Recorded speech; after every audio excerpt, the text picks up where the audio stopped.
Hey everybody, how you doing? Hope everybody is well and happy and smiling out there. Um, what you're about to hear is the first interview I ever did with Alexi Laiho back on April 12th, 2006. Um, this interview actually never happened, almost never happened. Um, I had, excuse me, a little house cleaning here. Thank you. Um, The interview was actually scheduled 4 times in a row, and Alexei blew it off every time. Um, the first time he actually called, though he did call late, and the cell phone he was on, it dropped the signal. So I'm kind of waiting and waiting and waiting, and there's no call back. So several days go by, I reschedule, and just a few minutes before the interview is to take place, I get a phone call from management or some kind of handler telling me that Alexi was hanging out with Slayer at a rehearsal. Hey, I get it. The guy had a chance to go hang out with Slayer, when they were rehearsing some songs. I get it, man. But it would have been nice if they had contacted me, right? And then there was another time it didn't happen.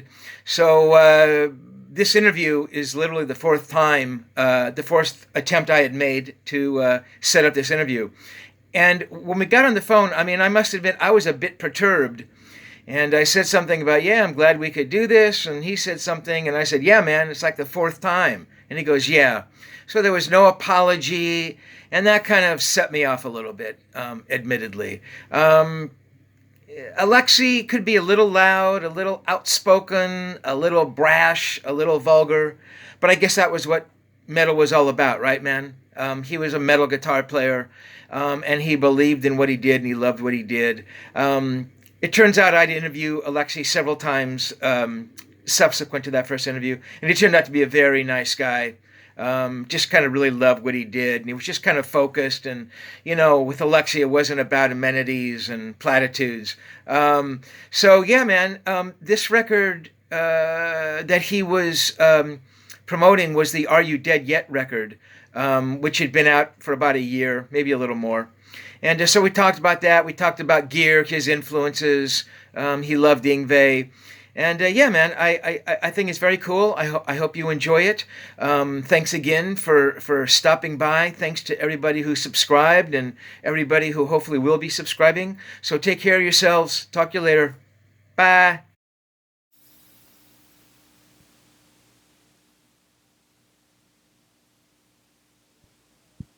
Oh yeah, so, I guess yeah, we were trying to do an interview like a couple of days ago, but Four, it didn't work four, out. 4 times. Yeah. So let's hopefully we can get it together this time. Okay, the new record. Let's start there. Do you think that Are You Dead Yet? Having recorded, several earlier records, do you think that the new record is sort of the best of what all the earlier records incorporated? In other words, when you come up with a guitar riff or you come up with a lyric or a vocal melody, are you more discerning in what ultimately ends up on the record? Are your ears, better tuned? Do you understand better what is going to work musically for COB? Well, I think it's, the thing is that, okay, well, you asking that question, of course, everybody, everybody would say that, of course, it's always better, the new album is always the best, it's always, better than the last one and shit like that. And, I think that, well, yeah, I'm gonna probably give you, like, the fucking boring answer that everybody does, that, yeah, I think it is. It's better, we have like all improved as musicians and stuff like that, and you've learned how to use the studio better and how to get more of the sound you want from your instrument and those types of things. Yeah, definitely. We have the guitar sound down, for quite a long time, and we haven't really changed it either. It's like. Because I just, I love the sound that I got, I love the amps that I got, and I like to stick with them, But it's also, like with all the, like all the all the guys in the band, we're just more like, after every album, we're just more confident, in the studio. I understand. So it's like, it was like way quicker and way, less painless. I understand. So, can you describe to me what your guitar sound is? I mean, you say you know what it is. Can you put it in words when it's there on the tape, when it's finally dialed up on the amp? Can you describe what that sound is? Well, it's kind of guitar sound that, if you're 16 and into heavy metal, you're probably gonna hate it. It's true, dude. Because it's sort of sound that, when you're not, when you're playing it, playing with the sound with the low volume, it doesn't really sound like anything special, But when you crank it up, like, that I do, like when I play live or play in the studio, that's when it really, really kicks in. It's like all mid-range, Mid-range. Yeah. Okay. That's pretty much what it's all about, I see. So, I mean, is mid-range? I mean, is that the kind of that place where most of the bands like you tend to fall? In other words, guitar players tend to dial in the mid-range to find that sound. I mean, is that sort of the key to this kind of music and this kind of guitar sound, do you think? Well, I mean, I think it's like, I guess it's a matter of taste, but for me, it's just, it seems that, most of the, metal bands, and the guitar players, they sort of have like the, with the smiley EQ sort of thing. There's a bunch of, low ends, bunch of high ends, and no mid-range, and that's the kind of sound that sounds really cool when you're not cranking it up, but when you crank it up, it doesn't really stick out. I see. Throughout the other, through the other fucking instruments. I understand.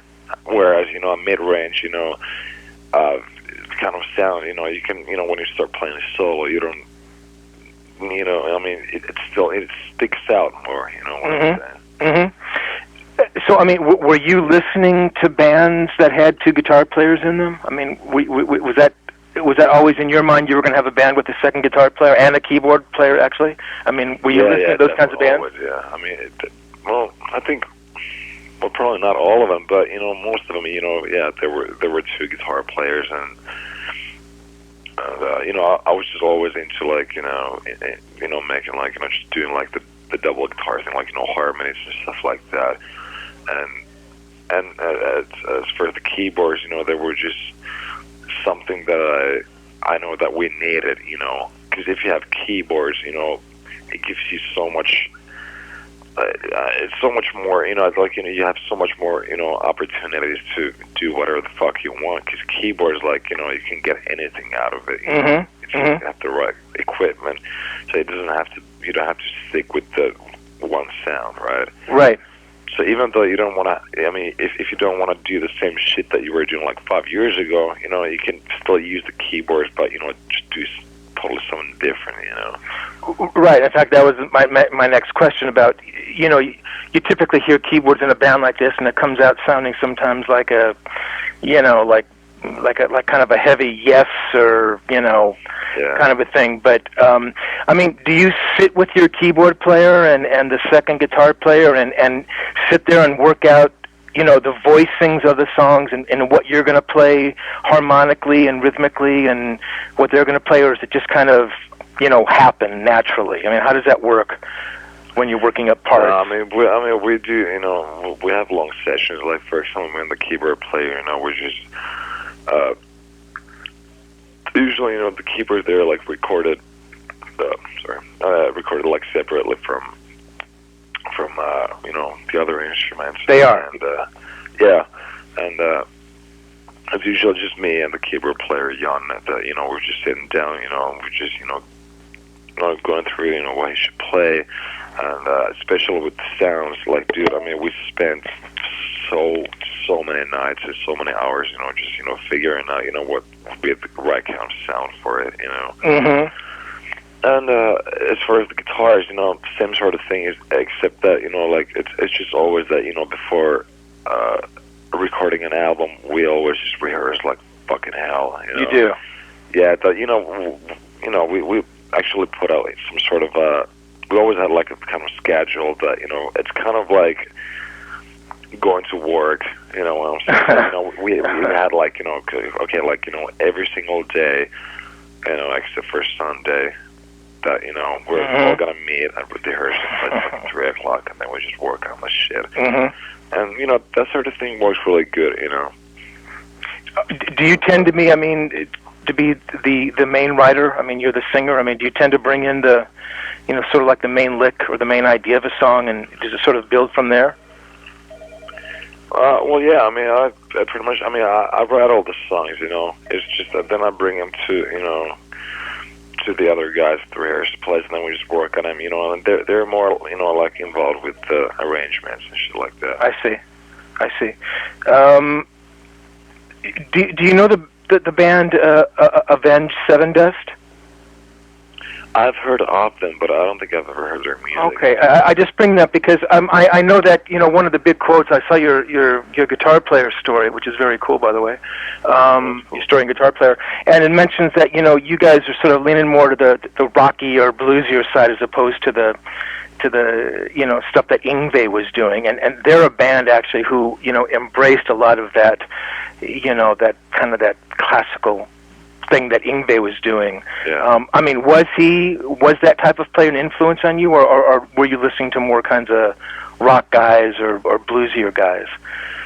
No, even, I mean, Yngwie definitely, he was he was a huge influence. It's just that, like, the whole neoclassical thing, you know, just especially in Europe, at some point it just got totally out of hand. That, you know, because I mean, I fucking, well, come on, I mean, you can't debate about him. I mean, he's a fucking kick-ass player. Yeah, he's great. What? I mean, he knows how to fucking rock and shit like that. You know, it's just that for me, you know, even when I was like, you know, 17 years old or something like that, it seemed that there were just so many, like, you know, Yngwie copies out there, you know, that everybody wanted to sound like him.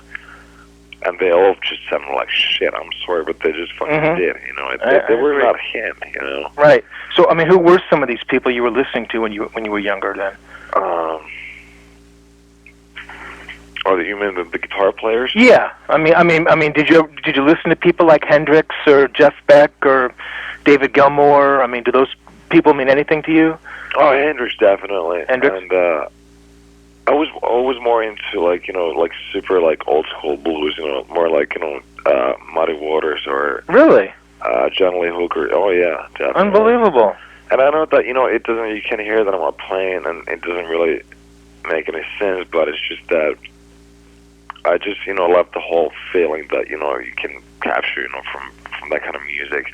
And there's just one dude, you know, like, and one guitar. And just, you know, you can hear, you know, like, the tapping of his foot, you know, and he's exactly. just whatever the fuck, you know. Right. I think that's, you know, that's fucking beautiful. You know? That's interesting. Let me ask you a question. What is the attraction of bands from Europe, I mean, you know, bands from Norway and Finland and Sweden, to this kind of, you know, for one, let's just call this metal? I mean, why?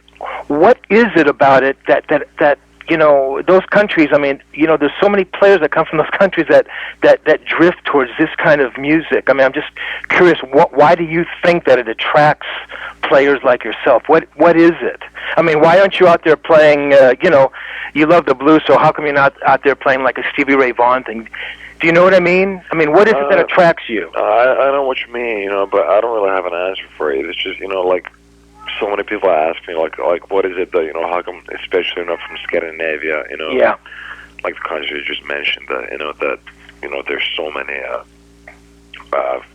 death and black metal bands, you know, and stuff like that, you know, coming out from there, you know, like, you know, what's the thing? Like, is it something that, you know, something to do with the fact that it's, like, so cold in there, you know, it's, like, so dark, and, right, you know exactly. what I'm saying? And I'm just like, you know, well, I don't know, it might be, you know, but then again, it's like, you know, one of the things that, you know, a lot of, you know, people, when they come from foreign countries, and if they come to Finland or Sweden or whatever the fuck, you know, it's like, it's so weird, because, like, during winter time, it's just always dark, you know, you get, like, you know, a couple hours of sunlight, and that's it, you know, and then, you know, during summertime, it's just always always light, you know, so you never get fucking darkness.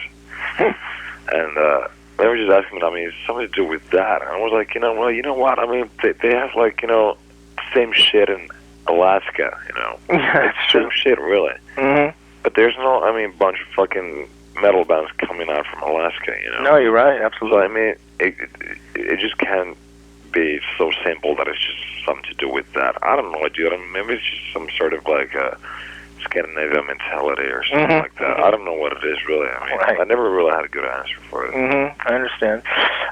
I mean, do you consider yourself, and this is a little obscure, but I mean, do you consider yourself a guitar-playing singer, or a singer who plays guitar?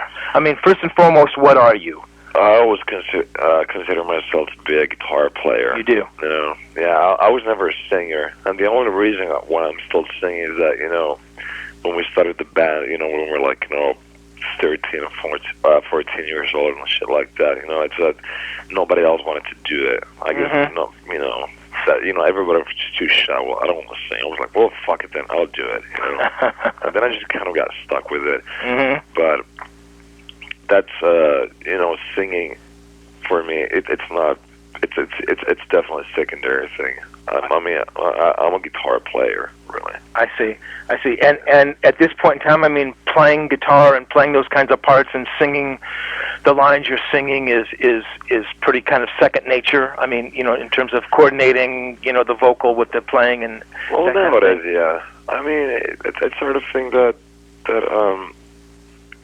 you know, it's like a matter of getting used to it. You know, like, if you've been doing it for many years, then you get it just gets easier and easier. And you know, well, for example, from the last record, Are You Dead Yet? You know, there was like a couple of parts where I actually had to, you know, just sit down like at home on my couch and I just, you know, do it really slowly. You know, just, you know, play the riff and kind of like talk or whisper the vocals on top of it just to get the rhythm down, you know. Right. On the new album, there's like, you know, fucked up rhythms with the guitar and fucked up rhythms with the vocals, you know. Mm-hmm. For example, the first track, Are You Dead Yet? You know, the verses, you know, I think it's a cool thing that, you know, sort of that the rhythms of the vocals, they kind of clash with the rhythm of the guitars. And, you know, it's not like the easiest thing to do, but I mean, it's like, I always get it down pretty easily, though. Right. Because I've been, you know, doing it for quite a long time anyway. Right. I understand.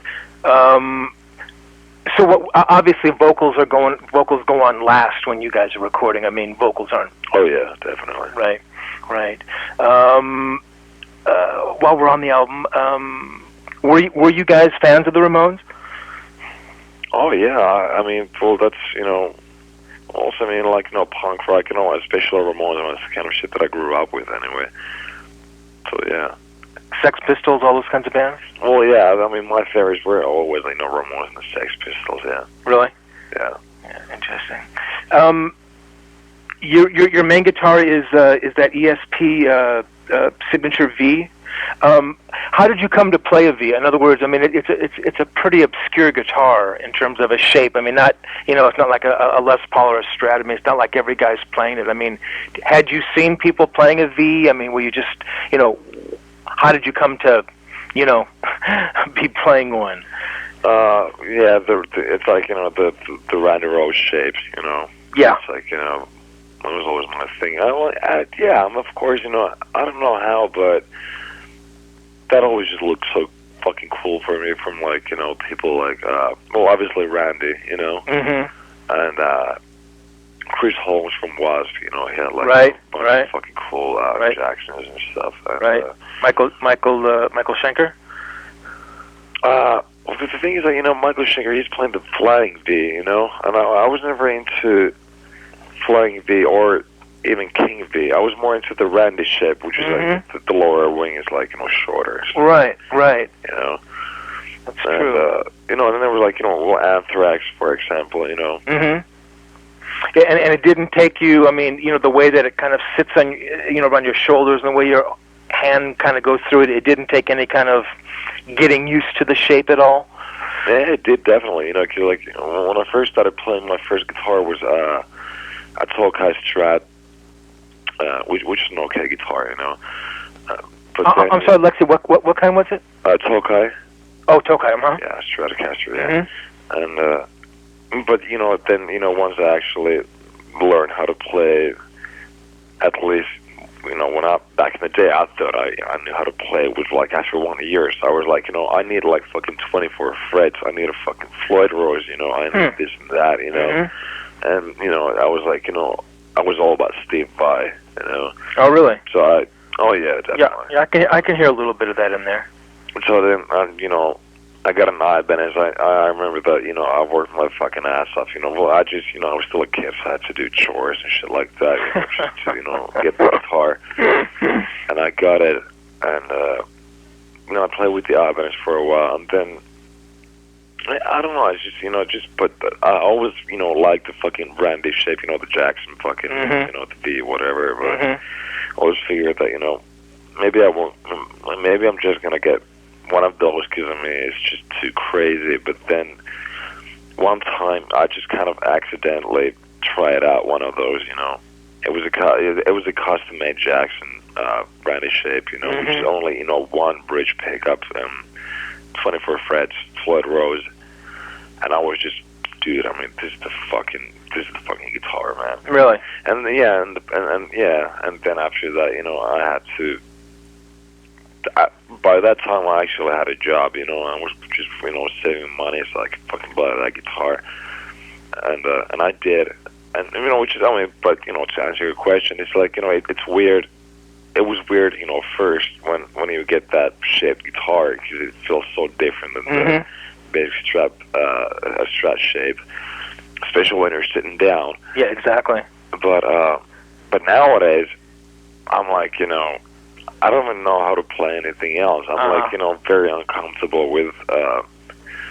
Okay, I just, you know, I buy guitars. You know, I just, you know, like playing with different shit. You know, just for fun. You know, I got Les Paul, for example, and I got a Strat. You know, but you know, it's like, you know, like when you're sitting down, especially, I'm like so uncomfortable with anything, you know, but the V shapes. You know?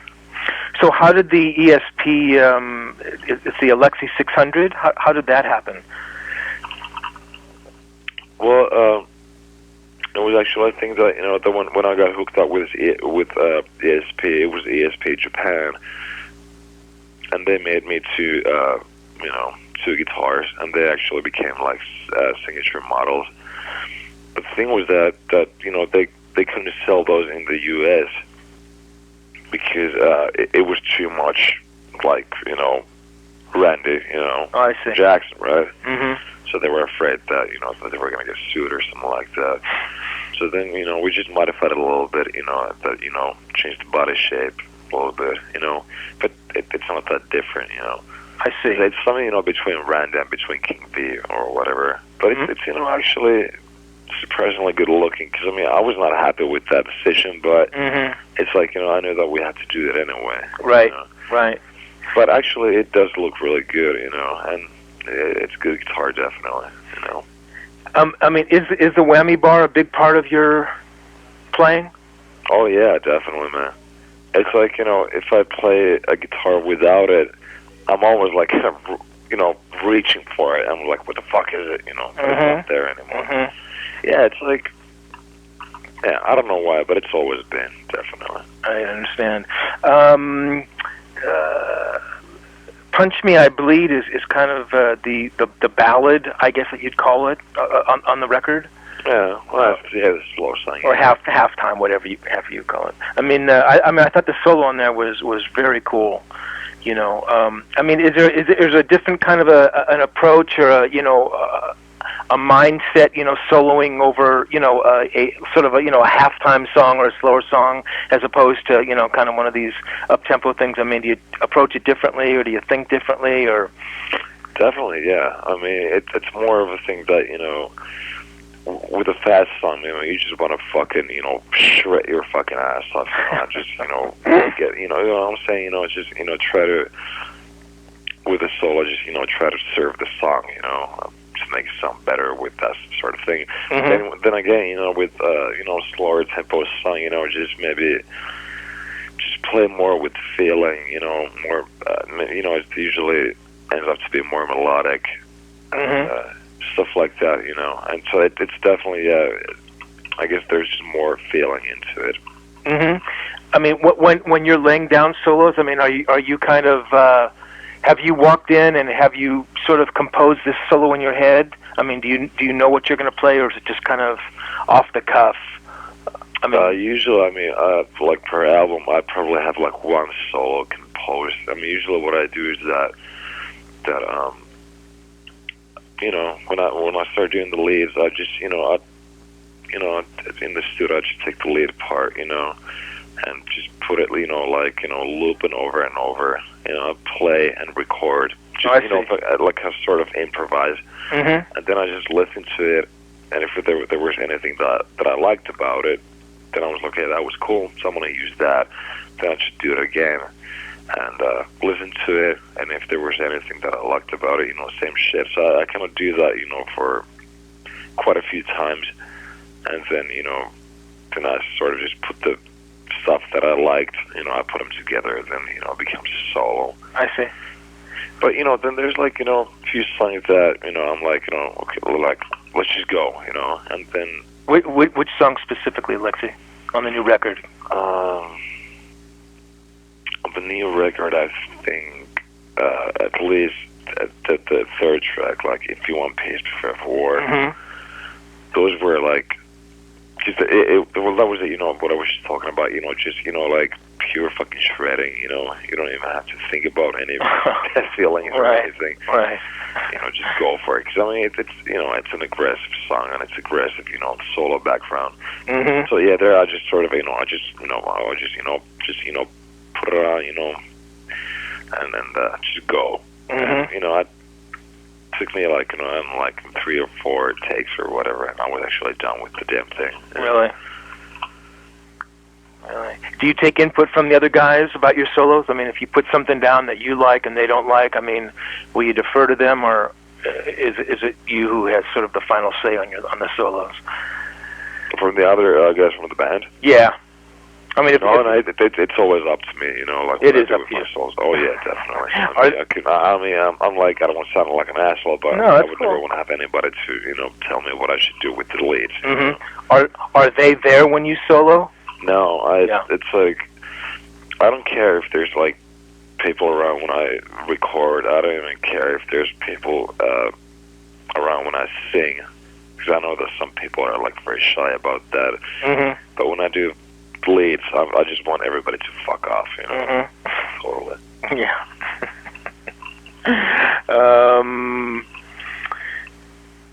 I mean, is there any one solo? I mean, is there any solo on the new record that was, I mean, particularly difficult to play, that took you a while to sort of, get it to sound right? Let me think. Hold on.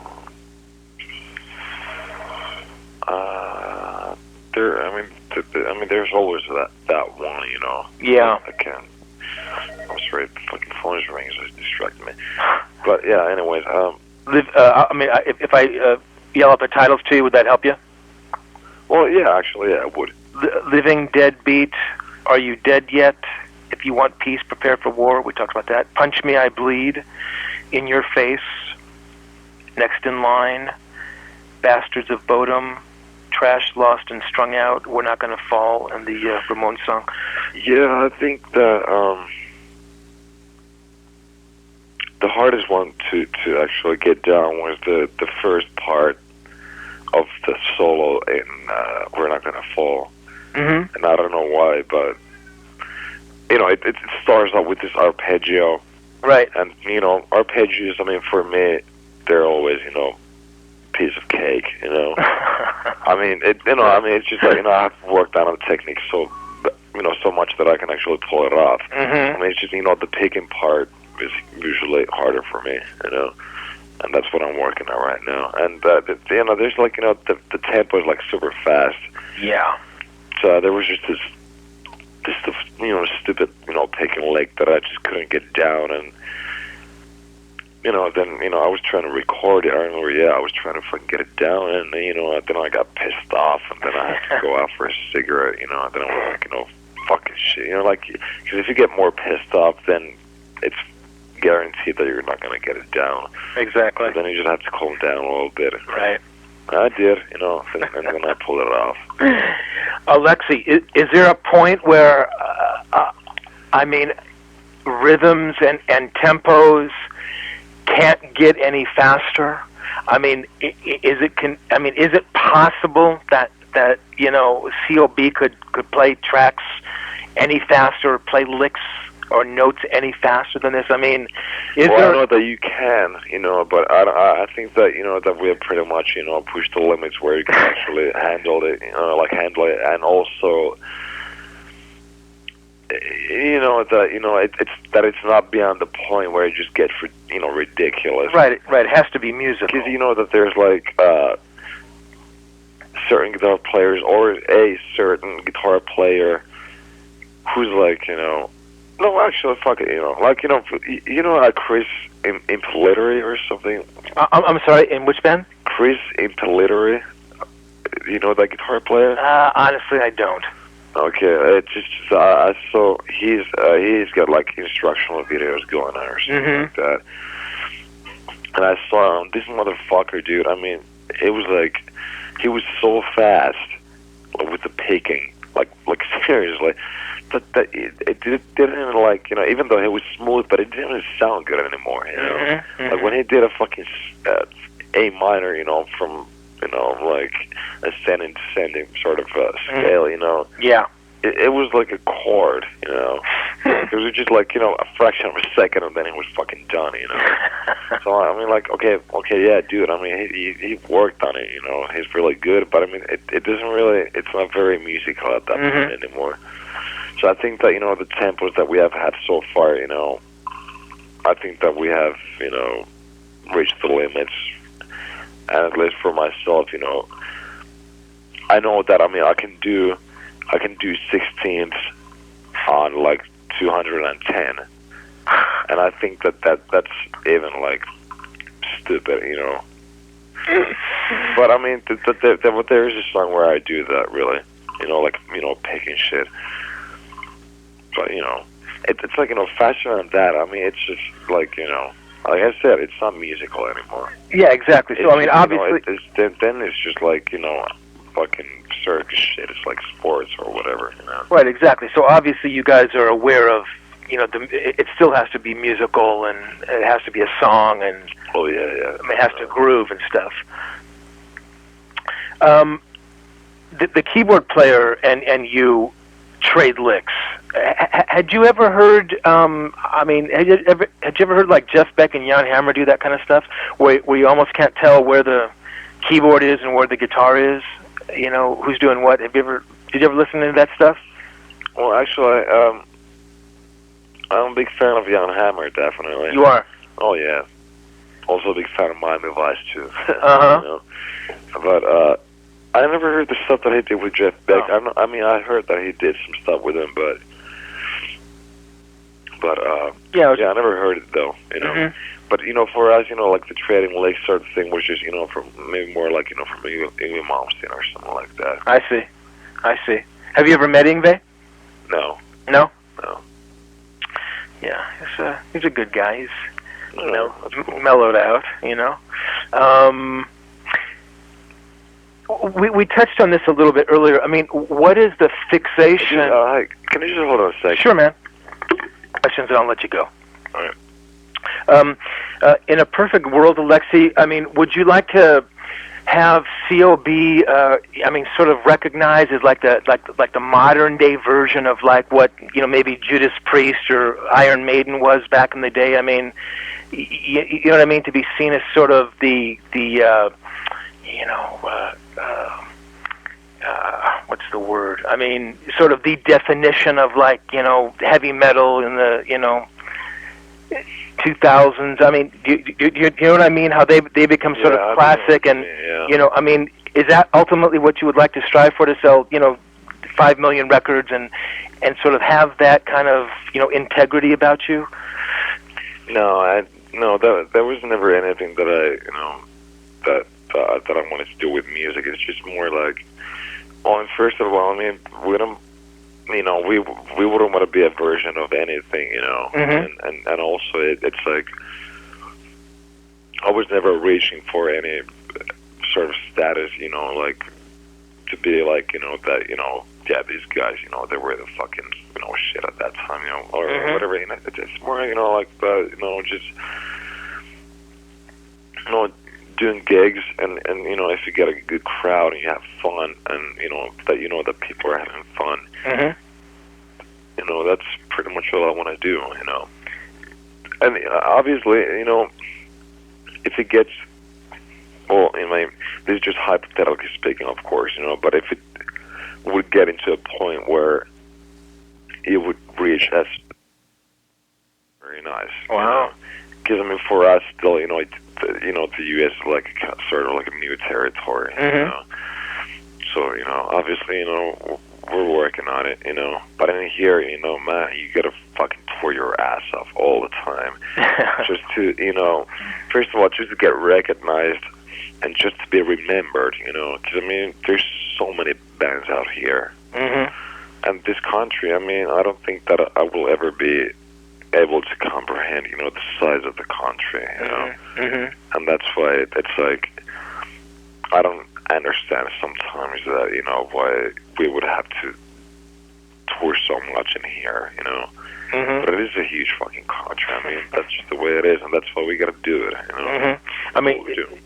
There are a lot of bands, obviously, over here. Are there a lot of good bands?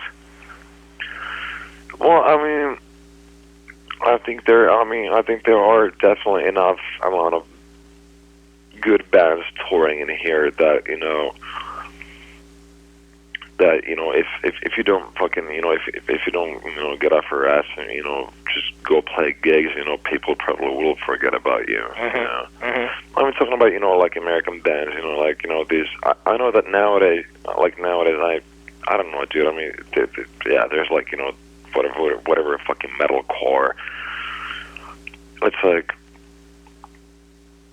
I was never into these labels, I've never been to categorize children but under any fucking label, because there's like, especially in here, it seems that people like to do that a lot, they like to label, that this is like fucking metalcore, hardcore, grindcore, emo, scream, or whatever the motherfucking bullshit, I'm just, it's all fucking metal, and that's it.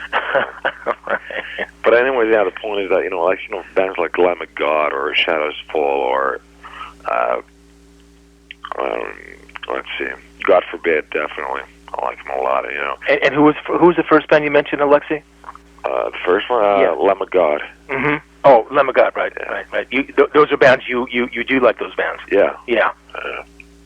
Interesting. Okay, man, that's great. That's all right, terrific. cool. I appreciate your time. I'm glad we could do this, and all right, no problem, dude. That's cool. I appreciate it. All right. Okay, Alexi. All right. Take care. Cool. Take it easy. Bye. Bye.